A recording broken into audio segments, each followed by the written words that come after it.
আপনার আমার নবীর পিছনে ছোট বাচ্চাকে লাগাই দিল হাতে পাথর দিয়ে, পাগল আসছে মারো। ছোট বাচ্চা অত বুঝে না, মারতে আছে মারতে আছে। কাকে মারছে জানেন? যিনি আল্লাহর হাবিব।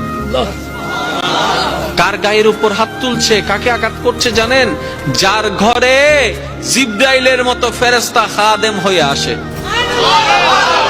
কাকে আঘাত করছে?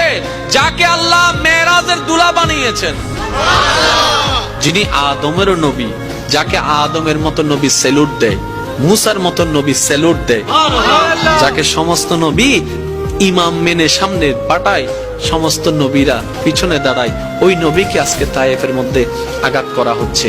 এই পাথরগুলা প্রতিটি আপনার আমার নবীর শরীর মোবারকে আঘাত করছে। আপনার আমার নবী কোনো টাকা তো চাইতে যায় নাই, ধন তো চাইতে যায় নাই, সম্পদ তো চাইতে যায় নাই, তাদেরকে আগুন থেকে বাঁচানোর জন্য ওইখানে গিয়েছে। নবী তাদেরকে বাঁচানোর জন্য গিয়েছে, তারাই উল্টা নবীকে আঘাত করছে, পাথর দিয়ে আঘাত করছে, যা তা ভাষায় কথা বলছে, বিশ্রী বিশ্রী কথা বলছে। আপনার আমার নবী কান মোবারক দিয়ে শুনছে, অন্তরে ব্যথিত হচ্ছে। এক পর্যায়ে পাথর একটি এসে নবীর রহমতুল্লিল আলামিনের শরীরের মধ্যে আঘাত করলো। আঘাত করার পরে আপনার আমার নবী দাঁড়ানো থেকে বসাই গেল।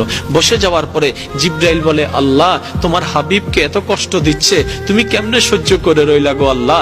আল্লাহ তুমি কিছু একটা তো করো। এবার রব্বে করিম হুকুম দিলেন, জিবরাইল এখনই যাও, আমার হাবিবের কাছে পয়গাম পৌঁছায় দাও। আমার হাবিব যা বলে তুমি তাই করে দিও। যদি নবী বলে তায়েফকে উল্টাই দিতে, তুমি সাথে সাথে সেটা করে দিও। বলেন সুবহানাল্লাহ।